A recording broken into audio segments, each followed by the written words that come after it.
Ignition sequence start.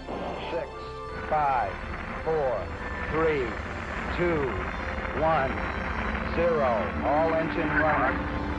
We have a liftoff. I often reflect back on a story I was told when I was very young about JFK going into NASA, and he's coming in as the big guy and everybody's looking around saying the president's here, you know, and he goes over to the janitor who's working away doing his day job, and he says, "So what are you doing today?" And the simple response was, "I'm helping to put somebody on the moon."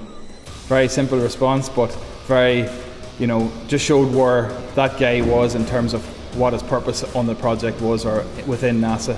So in theory, you know, and more than in theory, in realistic terms, you know, there's 1,800, 2,000 people coming through the gate here every day. Every single person that comes through that gate every single day can impact how we can put medicines on the shelf faster and potentially save lives. Well, every project resonates with me in terms of clean room construction. Personal level, we're working in the pharmaceutical industry. I have a daughter at home, 6-year-old daughter, who has a long-term illness. She suffers from cystic fibrosis. For that reason, every clean room project for the manufacture of any medicine, any drug, has a special place in my heart, simply because it helps people like her, improves their quality of life, and this is where it all starts, basically. This is where the product is made. A clean room is essentially a controlled environment to protect the process and protect the product from contamination from dust and microbes and pollutants from aerosol particles, etc. So, you know, how can we impact all of that? So lads, today, Tuesday, Toolbox Talk Day. There's a number of things there that we want to run through today. Just because it's pat tested today and the sticker is on it and it's in date and all the rest, it doesn't mean that the lead is perfectly fine and it hasn't got damaged between the time it got tested and the time that you need to use it. We're building clean rooms, we're building a pharmaceutical or a biotech site. The end product that comes out of here, who knows, one day one of us might need it, one of our family members might need it.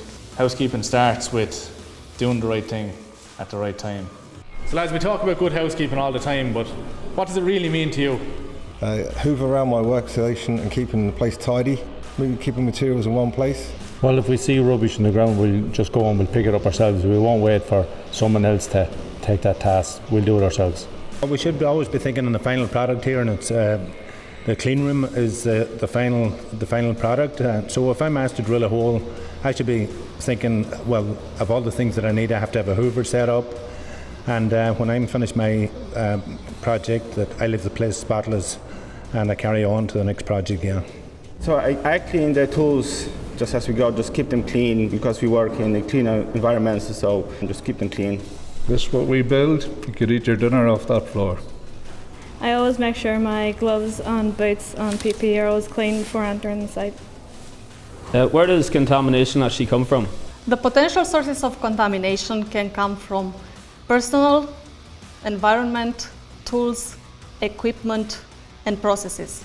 In order to reduce contamination, we need to make sure we are working clean, we are staying clean, and we are building clean at all times. So in some areas it's still a construction site, and very much so, and while in other areas we're stepping up the cleanliness levels. So that means wipe down, clean attire, blue booties, restricted access and things like that.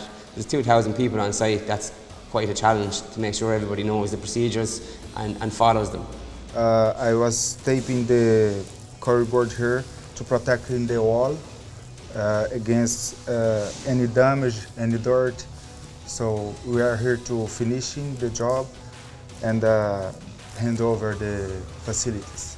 So on a personal level, I have a very, very strong sense of purpose, and I'm also very, very proud about what we do as an organisation. Because for me, on a personal level, it's all about my daughter.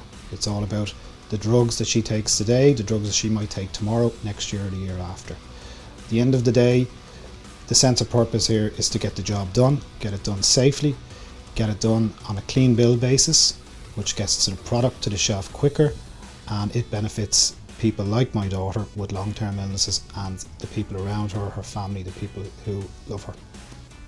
We need to make sure that we're cleaning as we go and leading by example. At the end of the day, as you said, Paul, we're the clean room contractor.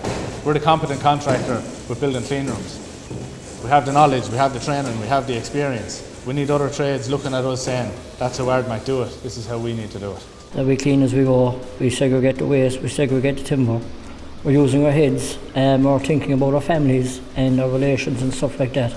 And we clean as we go, and building better could save lives as we are. Thank you.